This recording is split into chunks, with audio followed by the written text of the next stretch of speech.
জীবের দুঃখ দেখি ব্যাকুল হৃদয়, এত দুঃখ দেখে সহ্য করতে পারছে না, হ্যাঁ, অত্যন্ত ব্যাকুলিত হচ্ছে। কি করলেন? কত দূরে দেখে ব্যাধ বৃক্ষে ওত হইয়া, একটু দূরে যে দেখছে ব্যাধ গাছের উপরে ডালের আড়ালে নিজকে লুকিয়ে একটা ধনুক দিয়ে জন্তু শিকার করার জন্য ওত পেতে আছে, হরিণ শিকার করে গাছের আড়ালে, যাতে দেখতে না পায়। বন্য পশুদেরও তো একটা অনুভূতি আছে, যেখানে কে আছে, কি আছে, কি ওই বুঝে তারাও কিন্তু চলে। হ্যাঁ,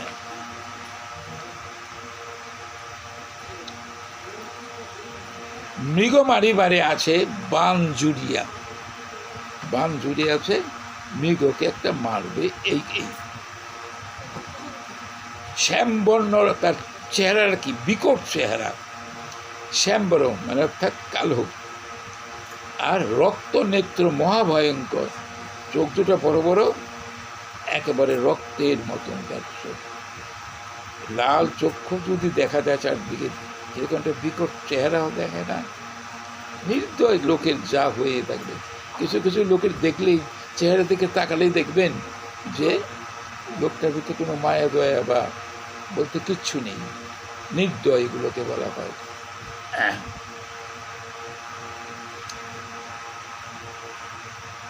পথচারী নারদ তার নিকটে, যে পথে নারদ আসছিলেন, ত্রিবেণীতে স্নান করার যে পথে আসতেছিলেন, সেই পথটাকে ছেড়ে বনপথ ধরলেন। পথচারী নারদ তার নিকটে চললেন, নারদ দেখিয়া সব মৃগ পলাইল। ওর তো পেতে বসে আছে, হরিণ শিকার করবে, কিন্তু নারদকে দেখে সব হরিণ পালিয়ে গেছে। আচ্ছা, ক্রুদ্ধ হইয়া ব্যাধ তারে গালি দিতে চায়, দেবশ্রী নারদকে গালি দিতে চায়, কারণ তার জন্য শিকার ছাড়া হয়ে গেল, তো সেই জন্য তার ক্রোধ হয়েছে, রাগে মাতাকে কিছু বলতে চাচ্ছিল, কিন্তু নারদের ঐশ্বরিক গুণে অভিভূত হয়েছে, কিছু বলতে পারেনি। বলতে চাচ্ছিল, কিন্তু নারদের ঐশ্বরিক শক্তি এত বেশি যে মুখ দিয়ে আর দিয়ে আসে নাই। এই ব্যক্তিকে রামায়ণে দেখেন, সেখানে তো বেশি নারদ ছিল আর ব্রহ্মা ছিল। এ রামায়ণের কথা বলছি, বাল্মীকি মুনির কথা, একই রকমের।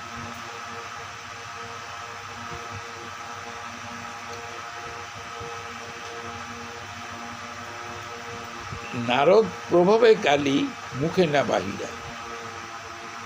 এখন খুব ধীর স্থির বিনয়ের সঙ্গে নারদকে বলছেন,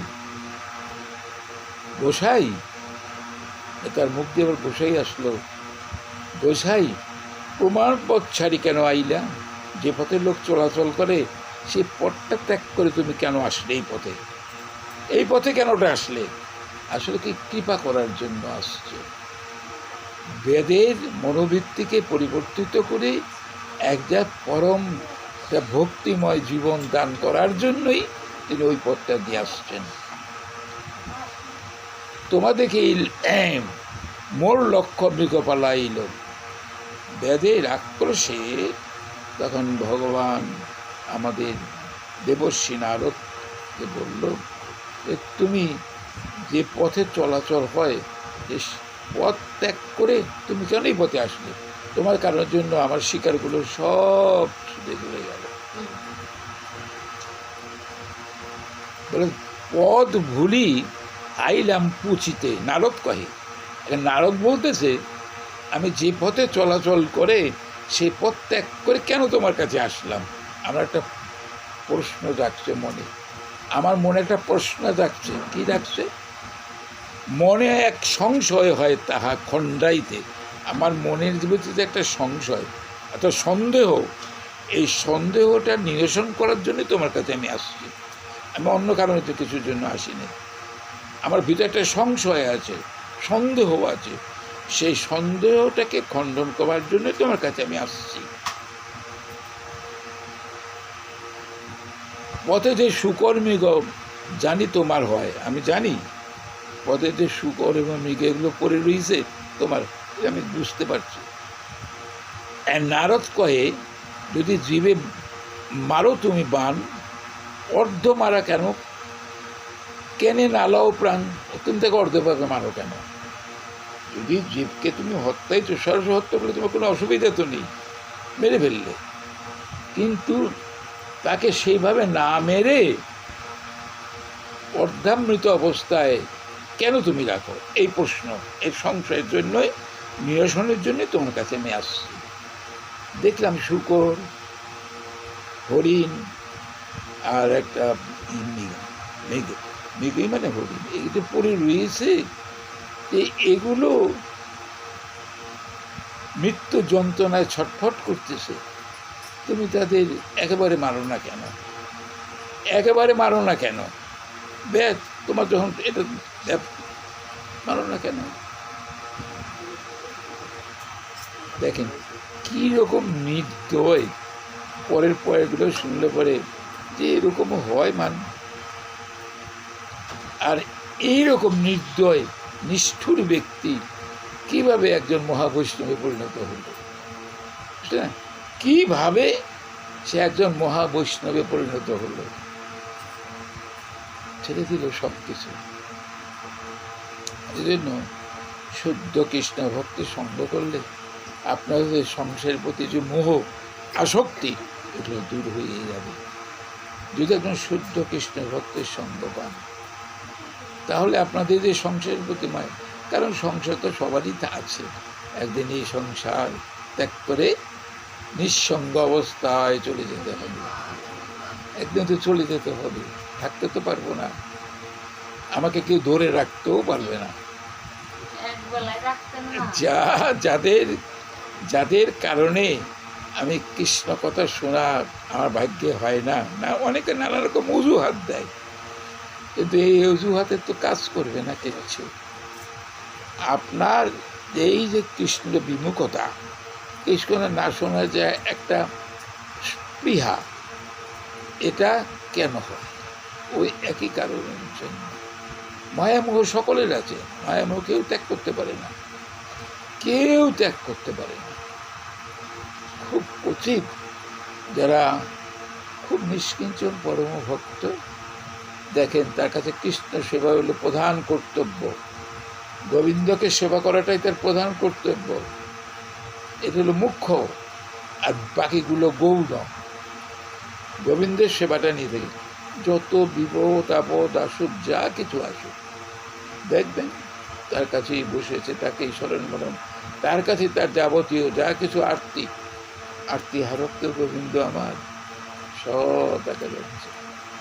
এতে আমি তো তাকে চিনতে পারলাম না, আমি তো তাকে বুঝতে পারলাম না, তিনি যে কত দয়ালু, জীবকে তার আনন্দ লোকে ফিরিয়ে নেওয়ার জন্য কত চেষ্টা করতেছে, কত ভাবে তার সেই আনন্দ লোকে, অমৃত লোকে ফিরত নেওয়ার জন্যই তিনি কত চেষ্টা করতেছেন, কিন্তু জীব তার প্রতি সেই কথা কর্ণপাত করে না, আপন পথে চলছে।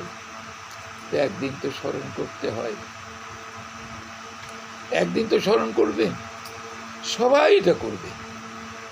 এখন করছি না, কিন্তু একদিন যখন জগতে আমি আসছিলাম, এই জগতে যখন আসছিলাম, তখন কিন্তু কৃষ্ণ নাম শুনছি, আমি শুনি, তখন তো বুঝি নাই, সবাই কিন্তু কৃষ্ণ নাম করছেন। আবার দেখেন আপনি বা আমাকে বিদায় যখন দেবে, হরিবোল হরিবোল বলেই বিদায় দিবে, আসছে ওই নামটা নিয়েই, আবার যাবো কিন্তু সেই নামটা, মাঝখানে কিচ্ছুই করতে পারলাম না, এইটুকুই যা, হরিবোলটুকুই থাকবে, আর কিচ্ছু না। হরিবোল হরিবোল বলি না আমরা।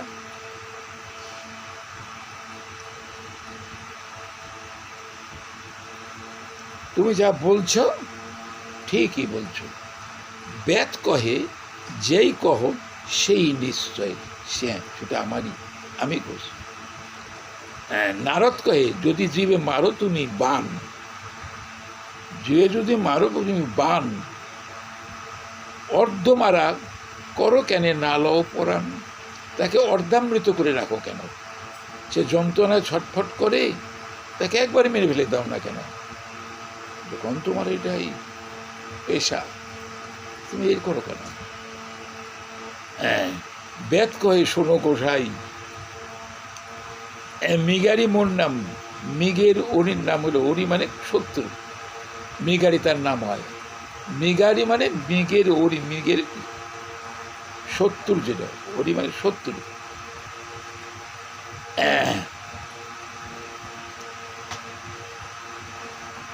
পিতার শিক্ষাতে আমি করি হইছে কাম, তার জাত ব্যবসা পিতা করে গেছে, আমি পিতা যেভাবেই করছে আমি সেভাবেই করছি।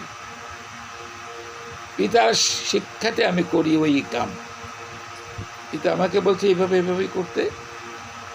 অর্ধমারা জীব যদি ধরফর করে, অর্ধমারা জীব যদি ধরফর করে, তবে তো আনন্দ মোর বারোয় অন্তরে। দেখেন কি নিষ্ঠুর, অর্ধমারা করলে তার অন্তরে খুব মৃত্যুর যন্ত্রণা, ওরা ছটফট করতেছে আর বেদের খুব আনন্দ হচ্ছে। এরকম জগতে হয়? এরকম জগতে হয় কি কখনো?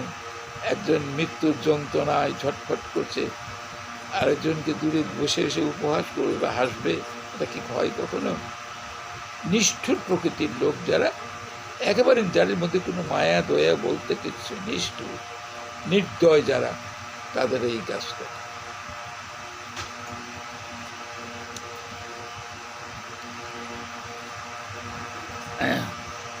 তবে তো আনন্দ মোর বারোয় অন্তর, আনন্দ তার আরো বেশি হয় এতে।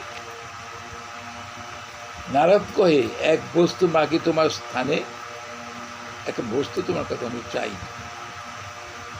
এখন বেদ কহে মৃগাদি লেহ, নেও, মৃগ চাও, বাঘ চাও, যাই বাঘের ছাল চাও, যা চাও আমি তা দিয়ে আসো আমার বাড়ি। নারদ কহি আমি কিছুই না চাই, আর এক দান আমি বেদ তোমার চাই, আর একটা দান তোমার কাছে চাই। কি? কালী হইতে তুমি এই মৃগাদি মারিবে, যেই মৃগাদি মারিবে প্রথমেই মারিবে, অর্ধমারা না করিবে। দুটো কথা বলছে, যে তোমার কাছে আমি একটা দান চাচ্ছি, এই যে আগামীকাল থেকে তুমি যখন হত্যা করবে একেবারে মেরে ফেলে দেবে। এরকম অর্ধমারা করে, অর্ধামৃত করে মৃত্যুর যন্ত্রে ছটফট করে কাতর হবে, তুমি দেখবে আনন্দ করবে, এই কাজটা করো না।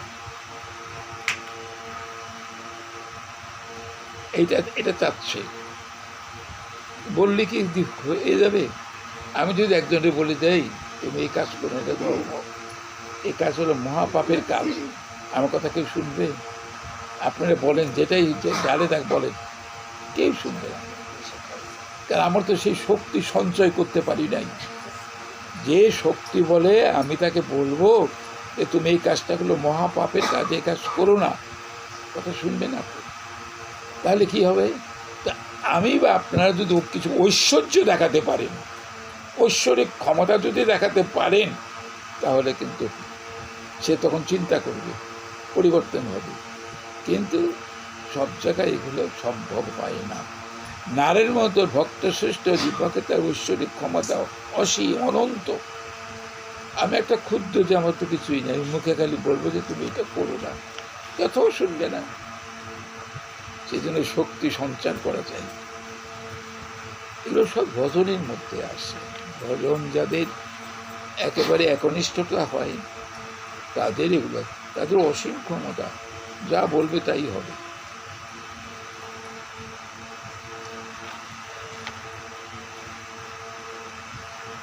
অর্ধ মারিলে কিবা হয় তাহা কহ মোরে, তুমি যে আমার কাছে একটা দাম চাচ্ছ যে একবারে মেরে ফেলতে, অর্ধ মারলে পরে কি হয়? আমার বাবা দেখু তো দেখেছে, আমি সেটাই সেই পিতার, আমার পৈতৃক যে বৃত্তি যেটা আমি সেটাই নিয়েছি।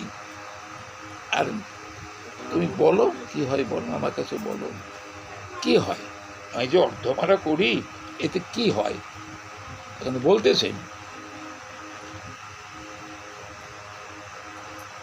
নারদ কয়ে অর্ধ মারিলে জীব পায় ব্যথা, জীব পায় ব্যথা, জীবে দুঃখ দিচ্ছ, তোমার এই হইবে অবস্থা। ঠিক তোমার এই অবস্থাই হবে। তুমি যেমন জীবগুলোকে অর্ধমান অবস্থায় যন্ত্রণায় কাতরায় আর তুমি আনন্দে হাসো, হ্যাঁ, ঠিক তোমারও কিন্তু এরকম হবে।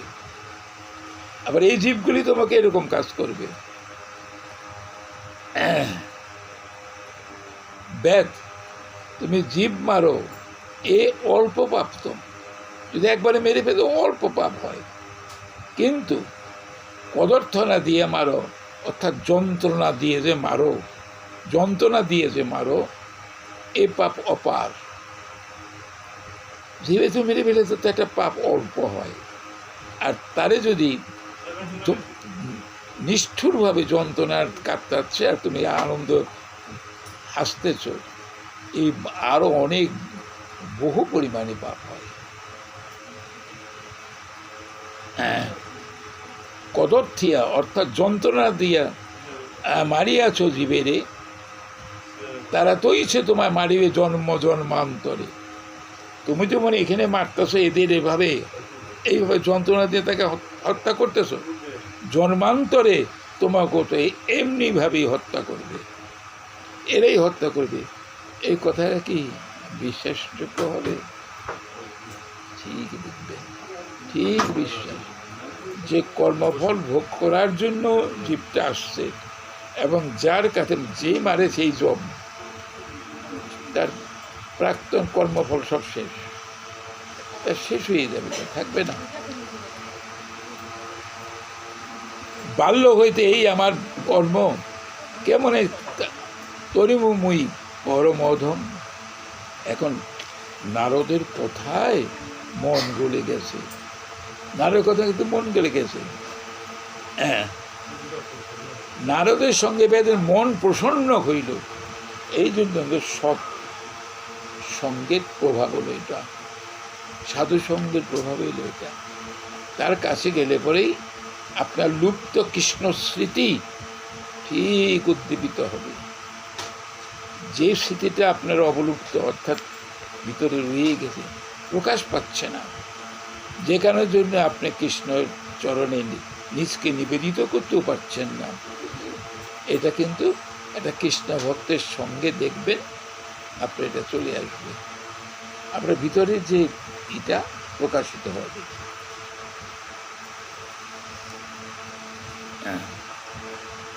ব্যাত কয়ে বাল্য হতে আমার কর্ম, দেখো ছোটকাল থেকে তো এই কাজ করে আসতেছি, কেমনে তরিমুয়াময়ী পরমধম। তাহলে আমি কিভাবে উদ্ধার পাবো বলো তো? এখন উদ্ধারের চিন্তা করতেছেন, এখন উদ্ধারের চিন্তা করতেছেন, বলো তো তরিমু মানে আমি কিভাবে মুক্তি পাবো, বলো বলো, আমি উদ্ধার হবো, পাবো কি করে? এই পাপ যায় মোর কেমন উপায়, তেমন একটা উপায়টা বলো, যে আমি যে এরকম পাপগুলো করলাম, এই পাপগুলো কিভাবে পাপের থেকে মুক্তি পাবো বলো।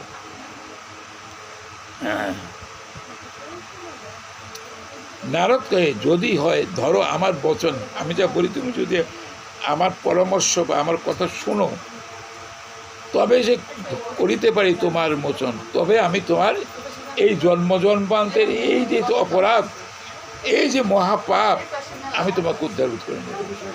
তাহলে দেখুন, আমার ভিতরে যে মহাপাপ যাই থাকুক, যে কারণের জন্য আমি গোবিন্দের প্রতি আসক্ত হতে পারছি না, কিন্তু এই পাপটা কিন্তু আমাকে নিতে পারে। অপরাধ, পাপের থেকে অপরাধের মাত্রা অনেক বেশি, সব থেকে মুক্তি দিতে পারে।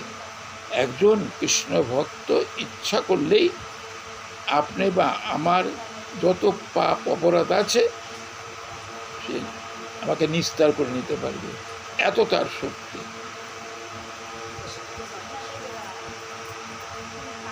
ব্যাত কয় যেই কহ সেই তো করিব, তুমি যা বলো আমি সেটাই করব।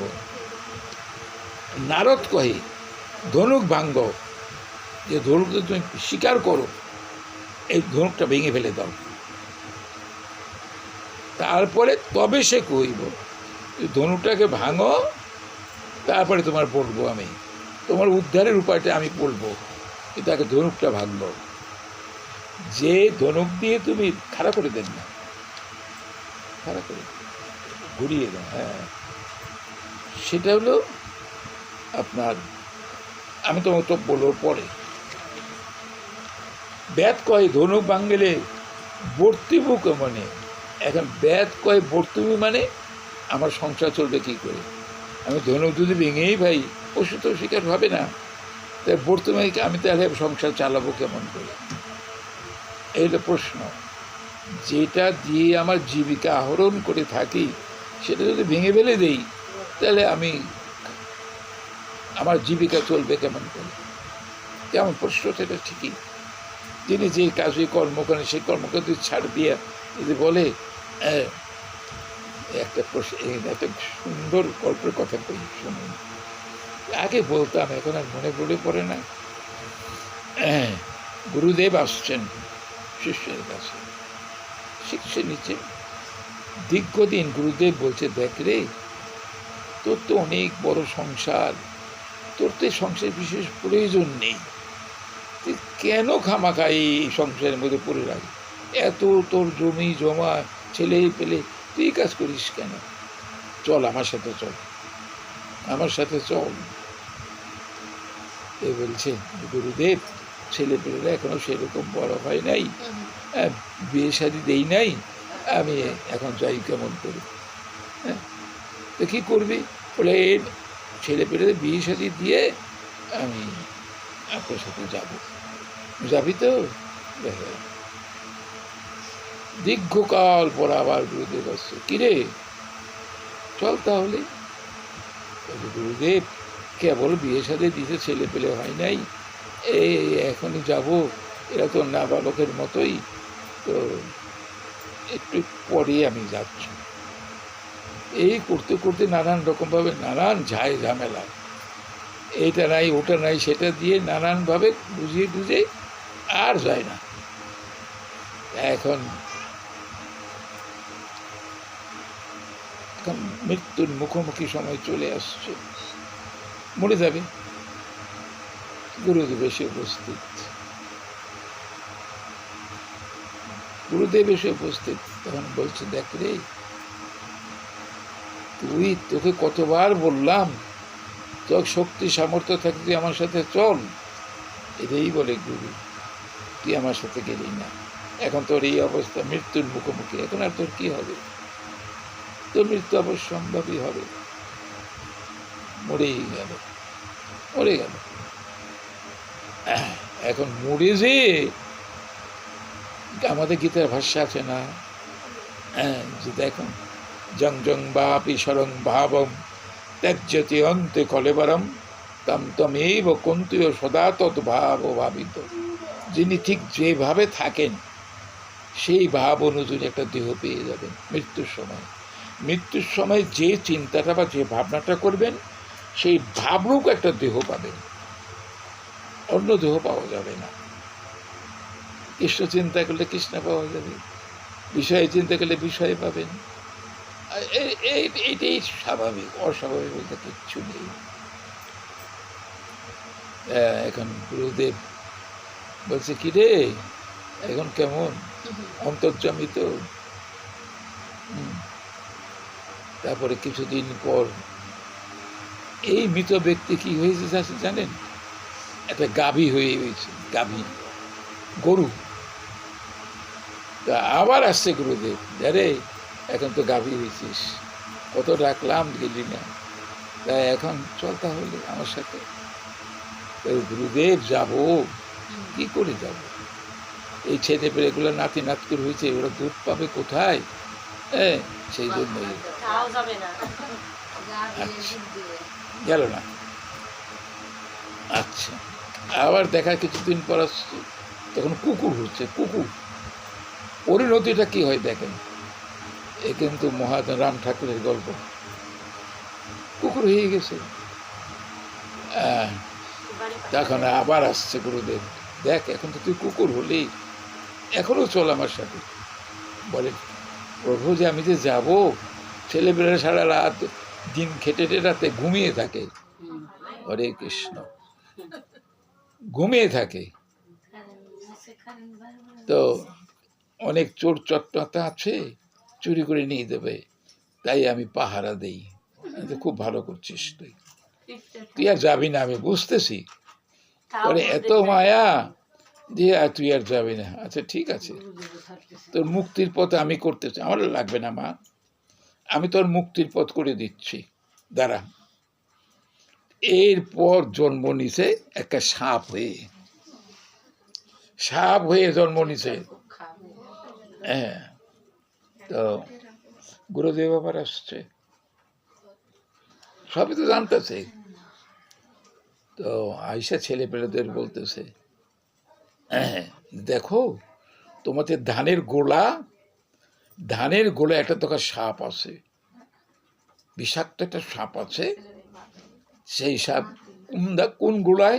অমুক গোলায় আছে। আচ্ছা, তো তুমি এক কাজ করো, যে সাপটাকে মেরে ফেলবে না, সাপটাকে অর্ধামৃত অবস্থায় তুমি এই যে এই আমার কাছে দিবে, আমার কাছে দিয়ে দেবে। ঠিক আছে, তাই গিয়ে দেখে ধানের গোলা এক বিরাট সাপ।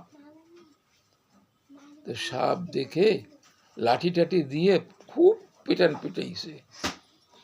পিটাইছে। ধানের গোলা ইঁদুর খাইয়ে ফেলবে, ওই পাহারা দিতে গেল, ইঁদুর খাবে। যাই হোক, এখন আবার আবার বলে, আমাকে দাও। মৃত স্বপ্নটা নিয়ে অনেকটা দূরে চলে গেছে। এখন বলছিস, দেখ রে, তোর মানব জন্ম থাকাতে কতবার তোরই বললাম তুই আমার সাথে চল, তোর মুক্তির পথ আমি উন্মুক্ত করে দেব, এই কথা শুনি না। তারপর তোর মৃত্যু হলো, তুই গাভী হয়ে আসলি, কুকুর হয়ে জন্মালি, তারপর দেখছি তুই কোনো মতেই আর যাচ্ছিস না।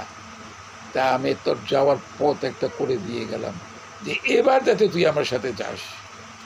এখন ওই মৃত সর্পটা দিয়ে দিয়েছে, তো নিয়ে গেছে। তো দেখেন, এখানে বলে সৎ গুরু, মুক্তি সে দেবেই করে, মুক্তি সে করে দেবেই। আমরা প্রার্থনায় করে, তৎপদং দর্শিতম যেন তস্मै শ্রী গুরবে নমঃ। এটা তো গুরুর কাজ। গুরু শিষ্যকে কিভাবে এই সংসারে মায়া মোহ থেকে মুক্ত করে নিয়ে গোবিন্দের চরণে পৌঁছিয়ে দেবে। যদি প্রশ্ন আসে, যদি শিষ্য না শোনে কথা, তাহলে কি করবে? বলে, আপনার তো সেই শক্তি নেই, যে আপনার সেই গুরু শক্তি অর্জন করতে তো পারেন নেই, যার ফলে যেন আপনার কথা শুনে না। আর না হলে আপনার কথা ঠিকই শুনতো। এটা আপনার আমারই দোষ, আর কারো দোষ নয়। যাই হোক, কথা প্রসঙ্গে কি হবে, তো মানব জন্ম থেকে কোথায় কোন কোন কোন জন্মে সে চলে গেল, সে একেবারে নিকৃষ্ট জন্মে চলে গেল, মায়েরও খেল। যাদের মায়া মোহে আবদ্ধ হয়ে এই গাভী জন্ম, কুকুর জন্ম, হ্যাঁ, শেষ পর্যন্ত কোনোভাবেই তাকে মুক্ত করতে পারে। দেখেন, পথ নিয়ে গেলেন। আমারও তো এরকমই গতি হবে, আমারও তো এরকম গতি হবে। আপ ডাউন করতেছে, চিন্তা করে দেবে। এটা কিন্তু রাম ঠাকুরের কথা, ডিঙ্গামানিক ওনার কথা।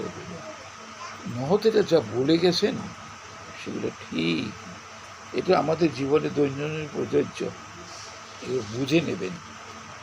খালি শুনে গেলাম, শুনে যাওয়ার পর আমার যে সেই শোনার যে একটা আগ্রহ, সেই আগ্রহই যদি আমার না থাকলো, তাহলে আমি কী শুনলাম, আমি কেন আনলাম এইটা।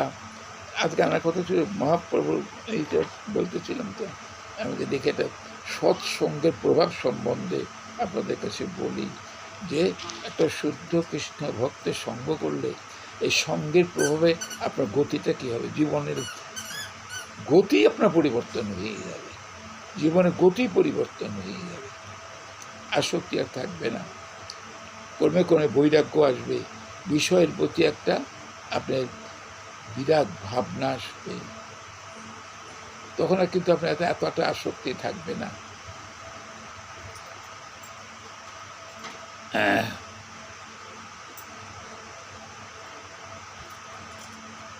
নারদ কয়ে আমি অন্ন দিব প্রতিদিনে, তোমার যা খাবার লাগে আমি প্রত্যেক দিন দিয়ে দেবো। নারদ নারদ বলতেছে, তুমি যখন বলতে হবে সংসার চলবে না, খাবো কি করে, আমি তোমারে দিয়ে দেব, আমি তোমাকে দিয়ে দেব। হ্যাঁ, ঘরে গিয়ে ব্রাহ্মণের দেহ যত আছে ধন, এক এক এক এক বস্ত্র পরি বাইরে হও দুইজন, যা তোমার গৃহে আছে এ পর্যন্ত যে স্বভাবে পাপ সঞ্চয় করে তুমি গৃহে যে সমস্ত সম্পদ তৈরি করেছ, সেই সম্পদগুলো ব্রাহ্মণদের দিয়ে দাও, কিচ্ছু রেখে নাকি এক কাপড়ে আসবে আমার কাছে, স্বামী স্ত্রী এক কাপড়ে তুমি আসবে।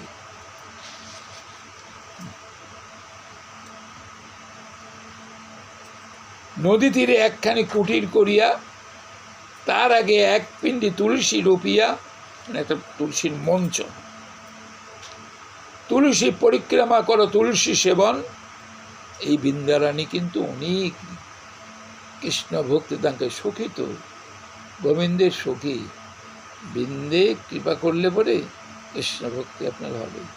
দেখেন রাষ্ট্র আপনারা এই শোনেন না, সূর্য পূজা, এই শ্রীমতী রাধারানী মহাভাবময়ী, সেও কিন্তু পাঠিয়েছিল এই বৃন্দাকে কৃষ্ণের খোঁজে, কোথায় আমার প্রাণবল্লভ আছে তুই খোঁজ নিয়ে আয়, এই বৃন্দা। হ্যাঁ, আপনারা বা আমরা যদি এই বৃন্দের চরণে শরণাপন্ন হই, তিনি আপনার ব্যবস্থা করে দেবেন। হ্যাঁ, তুলসী পরিক্রমা করো তুলসী সেবন, তুলসী পরিক্রমা করো, হ্যাঁ, আর তুলসী সেবা করো। আমি তোমার বহু অন্ন পাঠাইব দিনে দিন, তোমাকে আমি দিনে দিনে অনেক তোমার তার জগতে পাঠিয়ে দেবো। তাই নারদ কি বয়ে নিয়ে আসবে, দেখেন কি অদ্ভুত শক্তি তার ঐশ্বরিক। আমি তোমার বহু অন্ন পাঠাইব দিনে দিনে দিনে, সেই অন্নর এনেও যত খাও দুইজনে, তোমার যেটুকু প্রয়োজন ওইটুকুই নিও, একবার বাকি নিও না। নারদ বললে আমি পাঠাবো ঠিকই, তোমার যেটুকু প্রয়োজন সেটুকু। আমাদের শ্রীমদ্ ভাগবতের 7ম স্কন্ধে যুধিষ্ঠির মহারাজকে এই দেবশ্রী নারদী গার্হস্থ্য ধর্ম সম্বন্ধে বলতেছেন, সেখানে বলতেছেন দেখো তোমার ভজনীয় জীবনের জন্য যেটুকু প্রয়োজন তুমি সেটুকুই গ্রহণ করবে, যে অধিক সঞ্চয় বা অধিক উপার্জন করে সে চোর, পরিষ্কার লেখা আছে যে চোর, সে দণ্ডনীয়। আমার যেটুকু প্রয়োজন আমি সেটুকুই, এর বাইরে কিছু বলে। গৃহস্থ হয়ে এটা যদি সঞ্চয় না থাকে, আপনজন আত্মীয় স্বজন আসবে, আমি কেমন করে দেব? বলে ধন থাকলেই আসবে, না থাকলে কেউ আসবে না, না থাকলে কেউ আসবে না, আছে বলেই আসবে। এক উত্তর। আর একটা উত্তর হলো এটাই যে হ্যাঁ, কথা ঠিকই আছে। শ্রীমন মহাপ্রভু ইয়েকে বলছিল এই কথা, যে গৃহস্থের কিছুটা সঞ্চয়ের প্রয়োজন আছে, যে আত্মীয় স্বজনকে প্রতিপালন না হলে ভজনে ব্যাঘাত ঘটাবে। মহাপ্রভুর বাণীটা আরেক রকম। বাসুদেব কে বলছিল যে তোমার তো কোনো ঠিক নাই, তুমি যা খুশি তাই ভাবে খরচ করো, কিছু সঞ্চয় করা দরকার। সে শিবানন্দেরও বলছিল তুমি তার হয়ে লেখক হয়ে তুমি তাকে সংখ্যা লাগো, কারণ অনেক বড় সংসার, তো অনেক আত্মীয় স্বজন, সেই জন্য কিন্তু বলছেন সেই জিনিসটুকু কী জন্য কেন রাখবো, আত্মীয় স্বজন অভাব হলে আসলে আমাকে বিরক্ত করবে, আমার ভজনে ব্যাঘাত ঘটাবে, যা চলে যা। এই কথাটা মহাপ্রভু ওইভাবে কথাটা বলছে। আর কি বলছেন? নিরন্তর করো কৃষ্ণ নাম সংকীর্তন, তুলসী চর্পণ করো, তুলসী পরিক্রমা করো, আর সারাক্ষণ নিরন্তর করো কৃষ্ণ নাম সংকীর্তন। তো আপনারা দেখেন না কেন, কেউ যদি সম্পূর্ণভাবে আত্মসমর্পণ করে কৃষ্ণ নামামৃত শুধু আস্বাদন করে আর সেটা প্রচার করে, তার ভার ভগবান নিজেই, তাকে কিছু করতে হয় না। তাকে ভাবলে তিনি আপনার জন্য ভাববেন, সবার জন্য যদি ভাবেন। কিন্তু ভক্তের ভাবনা একরকম, আর সাধারণ বৈষয়িক জীবের ভাবনা আরেক রকম।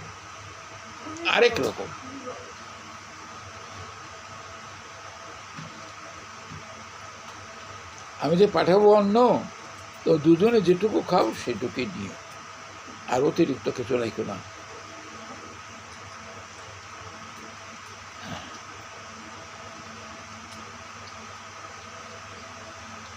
তবে সেই 3 মৃগ না, বেদের একটা প্রশ্ন আসছে মনে মনে, সংশয়, যে নারদ সে তো ভিক্ষা করে খায়, আমার খাওয়াবে কোত্থেকে?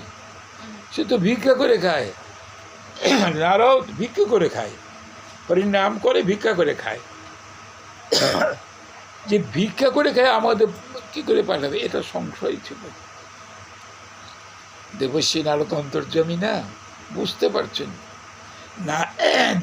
বেদের এই সংশয়, এই সন্দেহটা দূর করবার জন্য কি করলেন? এই ঐশ্বর্য দেখাচ্ছেন। কি ঐশ্বর্য দেখালেন?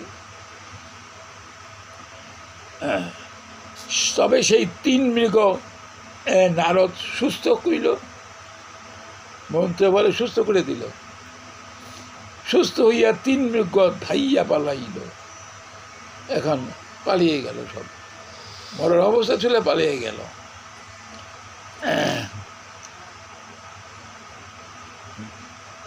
দেখে বেদের মনে হইল চমৎকার। বেদ নারদের ঐশ্বরিক ক্ষমতা দেখে বলতে এখন বুঝতে পারলো যে না, আমাকে দিতে খাওয়াতে পারে।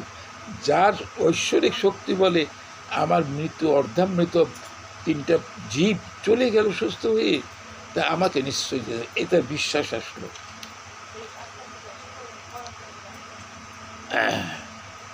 যথাস্থানে নারদ গেলা, বেদ আইল ঘর। নারদ চলে গেল, বেদ নিজের ঘরে আসলো। দেখেন, শুনলেন, যদি সেটা নিজে প্রতিপালন করে নিজের জীবনে আরোপ না করা যায়, তা কিন্তু প্রকৃত প্রস্তাবে শোনা এই থাকবে, কোনো কাজে আসবে না। গ্রামে ধনী হইল, বেদ বৈষ্ণব হইল। এই নিষ্ঠুর বেদ বৈষ্ণব হয়ে গেছে, গ্রামে প্রচার হলো। গ্রামের লোক সব অন্ন আনি দিতে লাগিল। গ্রামের যত লোক, সে ভারে ভারে অন্ন এনে দিতে লাগলো। একদিকে অন্ন আনে 10-20 জনে, 10-20 জনে তার অন্ন, তার খাবারটা নিয়ে আসে। একদিন কহিল নারদ, শুনো হে পর্বত, আমার এক শিষ্য আছে, চলো দেখিতে। আমার একজন পর্বত মুনিকে নারদ বলতেছে, দেখো আমার একজন শিষ্য আছে, চলো তোরা একটু দেখে আসি কি করতেছে।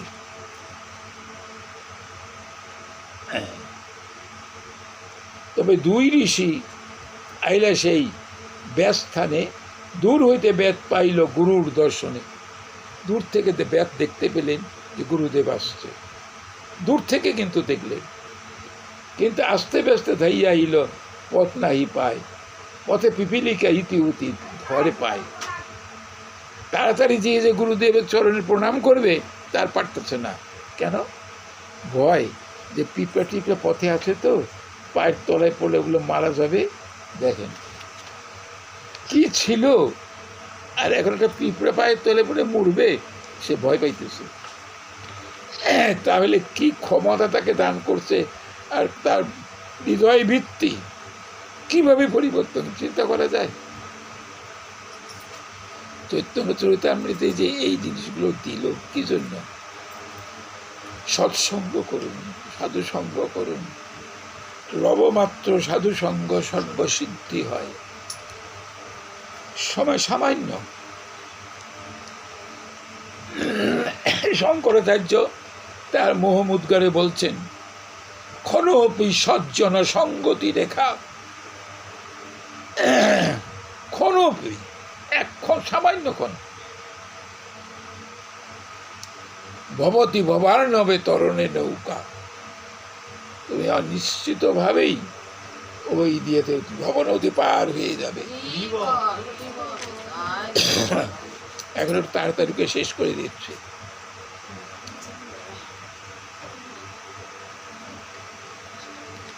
এখন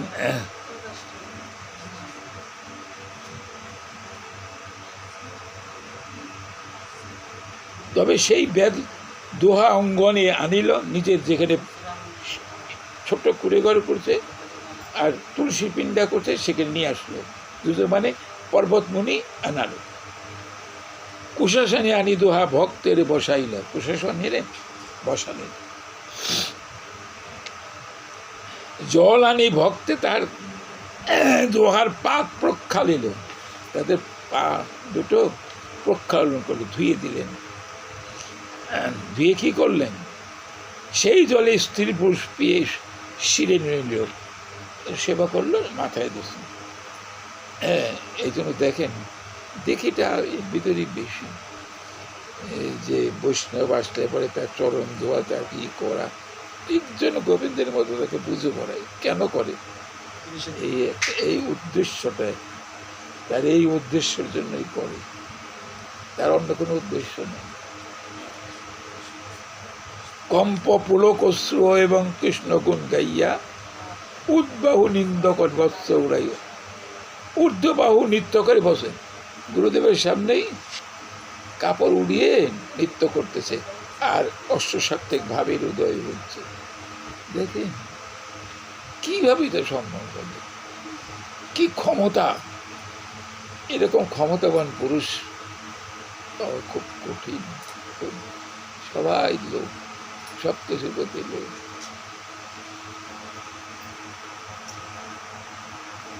এখন পর্বতমণি এই আশ্চর্য ঘটনা দেখে নারদ কবে, তুমি স্পর্শমণিত।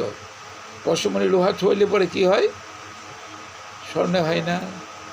স্বর্ণ তো হয়ে যায়। যে লোহা যদি জং পড়ে, তাহলে স্পর্শমণি ছুঁইলে সোনা হবে? তা আমার দেহ তো জং পড়া দেহ, কৃষ্ণ ভক্তিবিহীন, জং ধরি, অতএব আমার হবে না। আবার জং পড়াটাকে ঘষে ঘষে পরিষ্কার করলে পরেই, তো এটা কীভাবে হবে? এই সৎসঙ্গের প্রভাবেই হবে। এই সাধুজনের সঙ্গে করলে এগুলো হয়ে যাবে। আমাদের মূল কারণটা হলো আসক্তি, অনন্ত কামনা বাসনা, এই হলো মূল জিনিস। এটাকে ত্যাগ করতে পারি না, ও জন্ম জন্মান্তর এগুলো। নারদ কহে, বৈষ্ণব তোমার অন্য কিছু আসে? আমি তো বলছিলাম আসে। বেদ কহে, যারে পাঠাও সেই নিয়ে আসে। তুমি যারে পাঠাইতে তো সেই অন্ন নিয়ে আসে। এত অন্ন পাঠাও কিছু কার জন্য? বলি এত অন্ন পাঠাইও না, আমাদের যেভাবে দুজন পেট চলে ওইটুকু, আর বেশি পাঠাইও না। সবে দুইজনের যোগ্য, ভক্ষ মাত্র চাই। নিশ্চিন্ত মনে কৃষ্ণ নাম করবে, এই সংকীর্তন, কৃষ্ণ নাম সংকীর্তন। নারদ করে ওইছে, কহ তুমি ভাগ্যবান। এত বলে দুইজনে কইলা অন্তর্ধ্যান। বলে তুমি তো মহাভাগ্যবান, তোমার দুইজনে যা চলে ওইটুকুই তুমি চাচ্ছ, আর এখন অতিরিক্ত চাচ্ছ না। এই যে অতিরিক্ত পাপতেন সংসারের কথাই বলি, এটা চাই, সেটা চাই, ওটা চাই, ভগবানের কাছে তো এইটাই শুধু বলি, এ দাও, ওটা দাও, সেটা দাও। কিন্তু ভগবানের কাছে মনে বলবো না যে প্রভু, আমি যে অনন্তকাল তোমাকে ভুলে বসে রয়েছি, সংসারে তুমি পাঠিয়েছ তোমার শ্রীপাদ পদ্ম ভদন সাধন করার জন্য, আমি তো এই সংসারের মধ্যে ডুবে রইলাম। সংসার আমি মুক্তি হবে কি করে? আমি উদ্ধার পাবো কেমন করে? আমি উদ্ধার পাবো কেমন করে? এমনিভাবে গোবিন্দের শ্রীপাদ পদ্মে যদি কেউ প্রার্থনা জানাতে পারেন, কেঁদে কেঁদে নয়ন জলে ভেসে ভেসে গোবিন্দের চরণে প্রার্থনা জানলে গোবিন্দই আপনাদের মুক্ত করে দেবে। জগৎ অনিত্য, আমিও অনিত্য, আমাকে চলে যেতেই হবে, আমি থাকতে পারবো না। সেই কারণের জন্য যতদিন এই প্রভুর কাছে প্রার্থনা করি যে প্রভু যতদিন আমি থাকবো ততদিন তো তোমার মুখ হয়ে থাকবো, এগুলো তোর যে ভোগ আছে ভোগগুলো করবে কে? তখন আমি প্রভুকে বলি, ঠাকুর আমার যদি ভোগ থাকে আমি জানি যে বাবু তুমি আমাকে আবার পরজন্মে এমন একটা মানব দেহ দিও, একজন বৈষ্ণবে গৃহে জন্ম নিও, যে সেই গৃহে যেন আমার এই এই এই জন্মের পাপটা ক্ষয় হয়ে যায়। আপনাদের কাছে এই প্রার্থনা করলাম।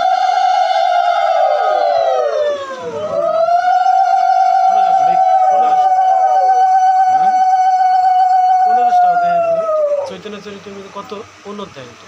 কোনটা? যেটা পূর্ণ ব্যাধের এটা হলো 24তম অধ্যায়, মধ্য মধ্য মধ্য মধ্য 24তম অধ্যায়, 24তম। আপনার কি চৈতন্য চরিত্র আছে এরকম? না, এটা না।